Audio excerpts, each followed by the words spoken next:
Thank you all so much for being with us today so we can update you on our continued response on our fight against COVID.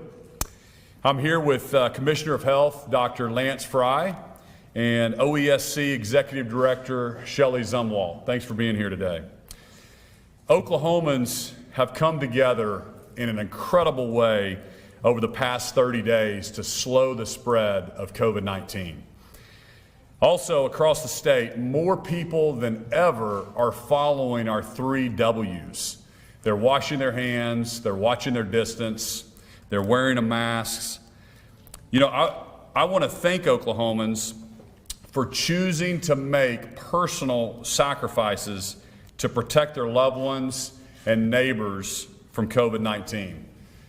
My 3 goals have been the same since March, and that was to protect the health and lives of Oklahomans, number 1. Number 2 is to keep our businesses open safely. And number 3, to keep our kids in school safely. Over the last few weeks, the 7-day average of new cases has been relatively stable. We have it up on the screen there. We're actually at 3,058 cases on a 7-day average today. And we were at 3,002 about 2.5 weeks ago on November 23rd. Over the last 4-day average, we've had a 2,200 cases per day. But let me be clear, these cases and these numbers are still too high. However, the data shows what Oklahomans are doing is making an impact. Today is 2 weeks after Thanksgiving, and I am cautiously optimistic that we've started to flatten the curve and our trends are moving in the right direction. Earlier this week, I met with doctors and nurses from hospitals in the Oklahoma City and the Tulsa areas. We had a no-holds-barred conversation with leading doctors and nurses and ICU nurses from right here in the Central region. I did a lot of listening. I want to thank them for coming in and speaking with me. And I heard stories about ICU nurses that are FaceTiming with families before they intubate a patient. When that happens, they're usually in that situation for a week or 2 weeks, and it's just heartbreaking. And I'm telling you, our nurses, our doctors, they're exhausted. They have been fighting this since March. They need our help more than ever right now. They've added capacity. They're working extra shifts, and the overall theme, they're tired. Our healthcare workers are heroes in this fight against this virus. Their stories are real, and they need our help. If you don't think COVID-19 can affect you or your loved ones, I'm here to tell you it can affect anybody at any time. So now is the time for us to do more in our fight against COVID-19. A vaccine is on its way, but it's not here yet. So I'm asking Oklahomans to join me together for another push so we can get to the light at the end of the tunnel. So let's talk about how we get there. I'll be issuing an executive order with a few things to step up our fight and bring our cases down. Attendance at youth indoor sporting events will be limited to 4 spectators per participant, or 50% of the building's capacity, whichever is lower. Public gatherings are limited to 50% capacity unless the local health department has granted an exception. Examples of public gatherings include weddings, funerals, holiday parties at event centers.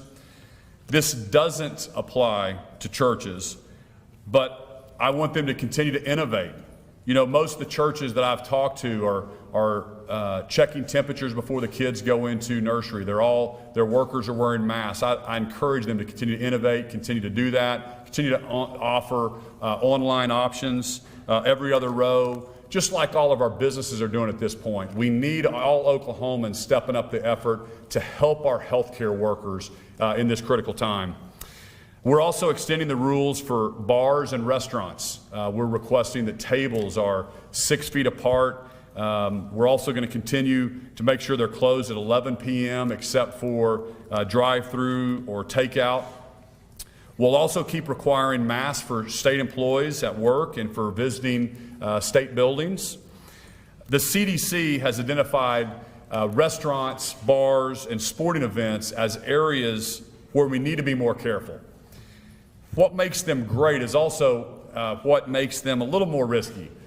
They take us out of our bubble and bring people together who aren't normally together. That increases the potential for the virus to spread, and that's why we're taking these additional steps today.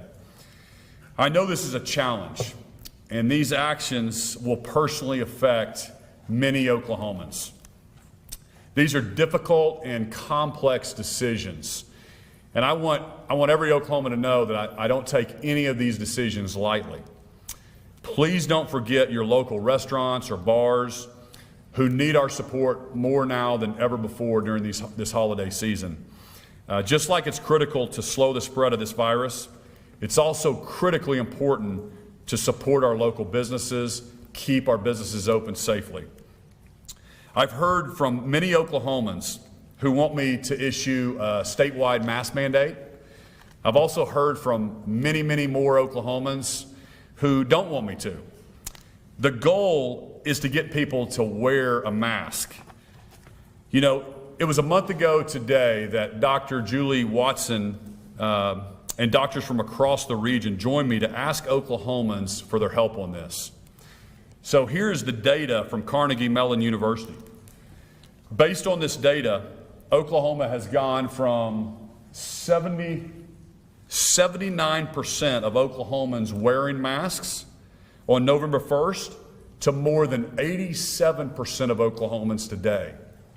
We've closed the gap with Alabama and Louisiana, and they've had mandates in place since this summer. You know, it's not about magic words. It's about Oklahomans doing their part to slow the spread of this virus. And I'm pleased to report COVID-19 vaccinations are on their way to Oklahoma next week. We expect 166,000 doses to hit the state of Oklahoma in the next 3 weeks. That will let us make great progress for our healthcare workers, our highest risk groups, and prioritize their vaccination. It's not the end of our challenges, but the end is coming. That's my message for Oklahoma. We can see the light at the end of the tunnel. We are going to get through this together. The reality of this situation is that it's up to every one of us to keep Oklahomans safe, keep our neighbors safe, and slow the spread so we can keep our kids in school, we can keep our businesses open safely. So please keep watching your distance, wear a mask when you're around others, wash your hands frequently. Now I'll turn it over to Dr. Frye for an update and some changes on our quarantine policy. Dr. Frye?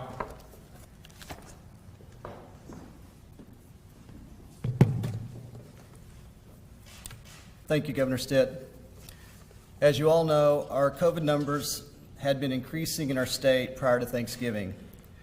That led us to appeal directly to Oklahomans to do more to protect themselves and their loved ones during the holidays. You heard the governor say this, I'm going to use the same words. I remain cautiously optimistic, but I'm happy to report the numbers have remained relatively stable since Thanksgiving. It looks like most Oklahomans did their part, and I want to thank you. Keep it up. The vaccine is coming soon, but we have to remain vigilant. We ask you to get tested, and we performed more tests in our state than ever before, and our capacity remains strong for continued testing in the state. I want to encourage you to continue testing. If you think you've been exposed or are traveling for the holidays, please get tested. Research shows us that the 3 W's, particularly wearing a mask, can help prevent the spread of COVID-19 in Oklahoma. I'm extremely proud of our public health and healthcare workers on the front lines and how much of themselves they have given to this response. In public health, we're all about protecting health and preventing disease. However, like Governor Stitt said, we need to do more to reduce the cases and provide some relief for our hospitals and healthcare workers. I talk to our healthcare professionals every day. I know that they're on the front lines and they're exhausted. They're working day and night to give care to our sickest Oklahomans. That is why we're announcing additional steps today. We all must continue to do our part to slow the spread of COVID-19. In addition to today's executive order, I'd like to provide some guidance on actions Oklahomans can take to slow the spread of the virus as we go into the holiday season. As you celebrate, consider gathering virtually or with members of your own household. If you do gather with others, keep gathering small and ensure you have enough space to socially distance with 6 feet between each person. Gather outside if the weather permits. We recommend you wear a mask anytime you're around people who aren't members of your own household, and always wash your hands frequently. We can still all celebrate the holiday season in a safe and responsible way. I know it's hard to make these adjustments. I'm struggling along with you. Everyone is. But I can't overstate how important it is that we don't let our guard down now. I also want to ensure all Oklahomans are aware of the important changes that the CDC guidelines on quarantine. The new guidelines provide options to shorten quarantine. They still recommend 14-day quarantine if possible, but they give other options. One is to shorten it to 10 days or 7 days in certain circumstances. You can quarantine can end after 10 days without testing if no symptoms have been reported. You can test out after day 7 if you test and get a negative test and you don't have any symptoms, you can test out on day 7. We know that it can be difficult for many people to quarantine for 2 full weeks, particularly if employment or childcare issues won't allow for it. These new guidelines are intended to allow flexibility while keeping us safe and healthy. I want to stress that it's important to observe the quarantine period according to the guidelines to ensure the health and safety of your family and loved ones. We're very optimistic with the expected arrival next week of the vaccine in Oklahoma. But it's important to note that the vaccine is just part of slowing the spread. Your actions are making a difference. Every time you choose to follow the 3 W's, you're protecting those around you and yourself. You might even be saving a life. We're adding an extra W for 2021. Wear your mask, wash your hands, watch your distance, and wait for the vaccine. Don't let your guard down now. I'm going to turn it over to Director Zumwalt at this time.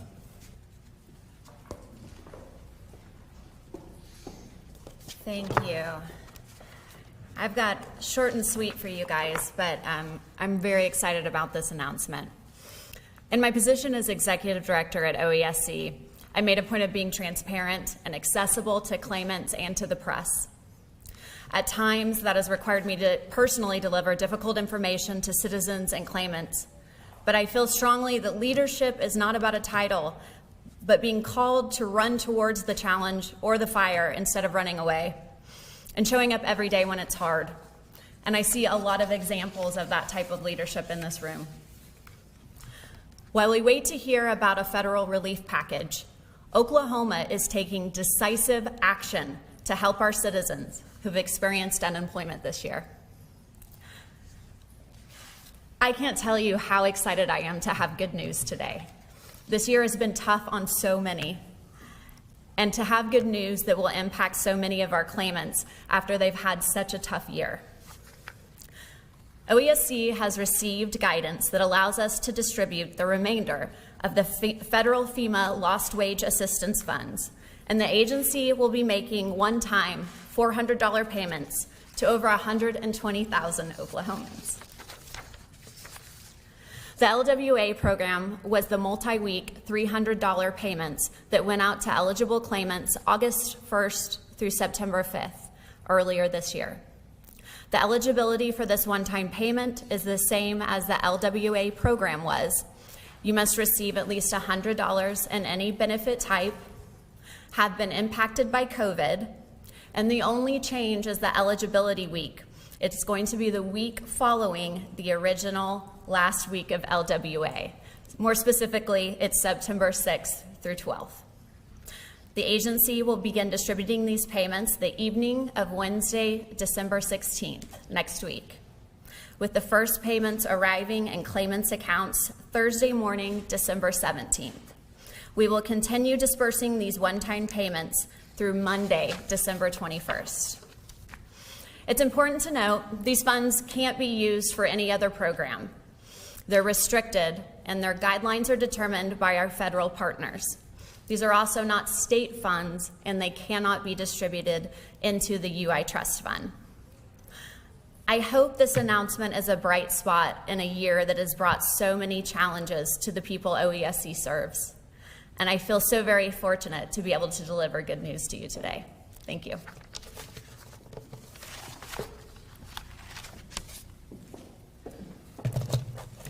Thank you so much. That's great news, Director. That's great. Thank you, Dr. Frye. To recap our three goals. Number one is our first priority has always been to protect the health and lives of Oklahomans. Number two is to keep our businesses open safely. And number three is to keep our kids in school safely. With those goals in mind, to recap, here's what we're doing. We're following the new CDC guidelines. I think that's a big win for Oklahomans, for working parents. At 7 days, you can test out. Limiting attendance at youth indoor sporting events to 4 spectators per participant or 50% capacity in the building. Limiting public gatherings up to 50% of capacity. Extending the changes for restaurants and bars. Continuing to require masks in state buildings. And getting additional money to Oklahomans who are still struggling to find a job. So I want to thank Oklahomans again for working together to slow this spread. I know this isn't easy, but we are going to get through this. We're all cautiously optimistic where the trend lines are, and getting the vaccinations in Oklahoma, 166,000 by the end of this month, is really going to be a game changer. So let me open it up for a few questions. I have a question for Dr. Frye. My question is on your vaccination phased-in approach. If someone is 65 years old and under but has underlying conditions, is there any way those individuals can be moved up on this list? So if they're 65 but do not have underlying conditions? Know that they do have. Oh, they do have underlying conditions. We had an independent board put together those guidelines for us. And interesting enough, they did that quite some time. We were one of the first states to get our plan in, so we did it quite some time before a lot of the national guidelines came out, and they align with those guidelines. So I think they did an extremely good job. That's something that we still look at every day and consider. And I also want everybody to know that those groups, they don't have walls around them. Some of those will be done at the same time. And Deputy Commissioner Keith Reed's here if we need more information. But there are times where we're going to be doing some groups, some in one group and another simultaneously. So we're going to get shot. We get 1,000 doses. We're going to use all those doses. And if we don't have 1,000 frontline healthcare workers, we're going to give it to other people around. I mean, it's fluid. It's not necessarily as structured as it looks in diagrams. It's just we're trying to get that information out so people kind of know what to expect, but it's going to be very fluid. Question for Governor Stitt. Like that. Governor, how long will these orders be in place? So all of our executive orders last for 30 days, and then we'll reevaluate them as we're watching the numbers. And we're in constant contact, daily contact with our healthcare professionals across the state. Dr. Frye briefs me every single day. We talk every single day. So we'll watch really closely, and we want to lift those as soon as possible. But really, it's about hospital capacity right now. And with the hospitals really being exhausted and at a point where they're getting at capacity. And so that's why I'm asking Oklahomans. That's why we're putting these make sense. Those beverages or eat that food in my establishment as long as I don't sell any further after Olympia? Or was it your intention that those places shut their doors and have their patrons exit by 11:01? I think it was that at 11 p.m. is when the alcohol would stop, and then they would start shutting their doors, yes. So just to be clear, people can stay in the establishment after 11 p.m. So long as they're not purchasing anything new, is that correct? I think we're splitting hairs there on staying in. I don't think I expect anybody to shove somebody out the door at 11:01, and I'm really not worried about. Oklahomans always do the right thing, and so just hoping Oklahomans will do the right thing. And I haven't specifically asked the ABLE Commission what they're doing at 11:01, but we can get back with you on that. Okay, because I think that there have been some news reports and evidence of establishments being cited for having sold their final food or beverage at 10:55, and then people still being in the establishment at 11:15 and then getting a $100 ticket or something like that. You're saying that was not your intention? Yeah, I'd need to check on that. I don't know if you said they're getting fined at 10:55? No, they're getting fined after 11 p.m., even though they're saying they're reading it to say that it's only sold after 11 p.m. Okay, gotcha. We'll go back and try to clarify that. Thank you. I also have a question for Colonel Frye. So last week, I think we asked you about the discrepancy in the number of COVID deaths between the CDC and what the State Department of Health is reporting today. The State Department of Health is reporting 1980, and the CDC is saying 2,503. So now it's over 500. I think we've got an update to that as to why those are so different. You know, I don't. We were going to get you an update, and I'm sorry, I actually didn't do that. I don't know if somebody from my team was able to look into that or not. Okay, we'll definitely get you one this week. I'm sorry about that. From my understanding, the State Department of Health and the Governor's Office has access to where ICU bed availability is, but it's not shared with hospitals and healthcare workers. Is there a reason why that's not happening? We developed a system now where they are able to see that, and we have our transportation system where, to help with transfers, that has ability to visualize where bed availability and ICU beds are.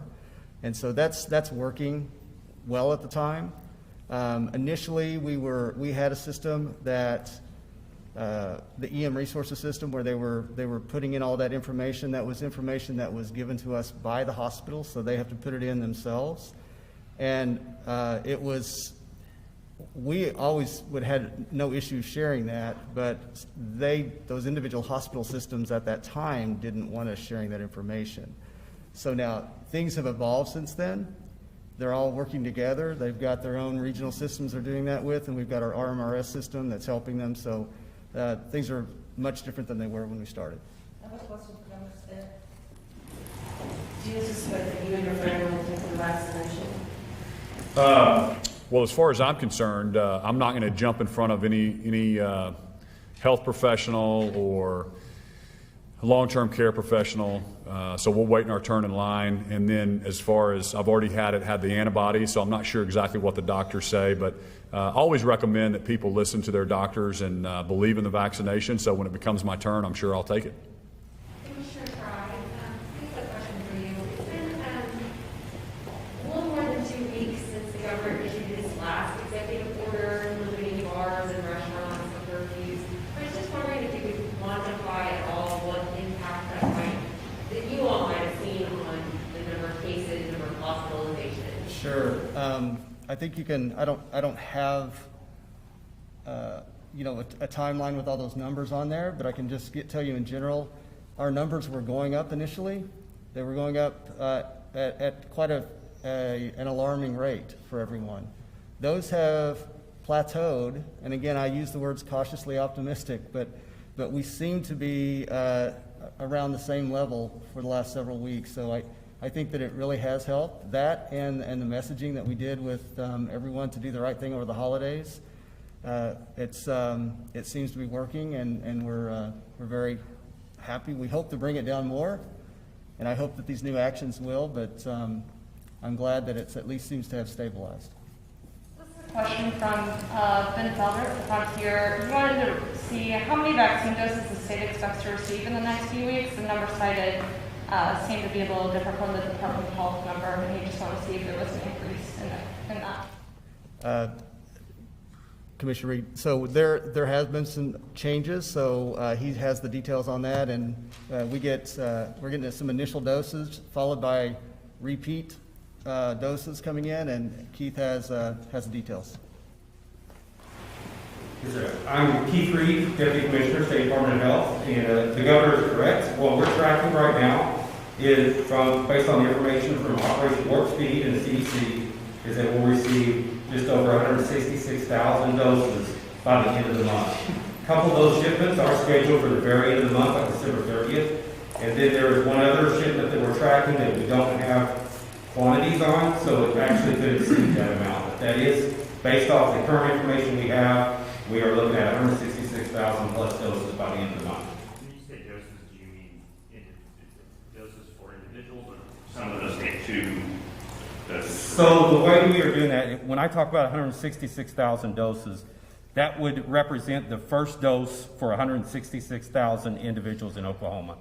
The remaining doses will come on subsequent shipment to provide them their second booster dose. A question for the governor.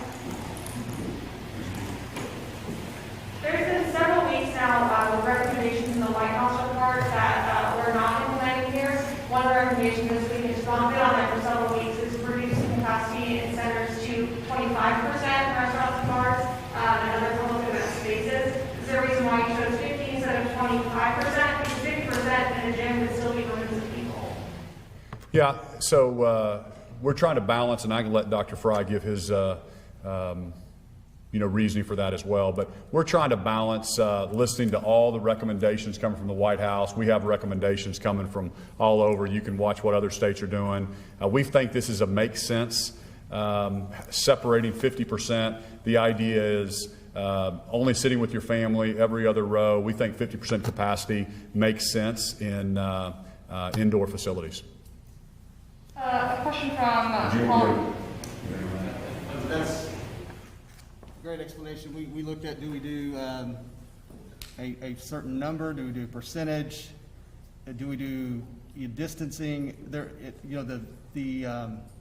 venues vary so much in size that it's hard to be too granular with it. So we went with the percentage just to make people space out and decrease the numbers. Will this include gyms or retail stores? We have not done, I don't think those were considered public gatherings, so we'll look at the language of the EO, but I don't think those were in there. Question from Janelle Steckline. She wanted to know, when does the new capacity orders take effect?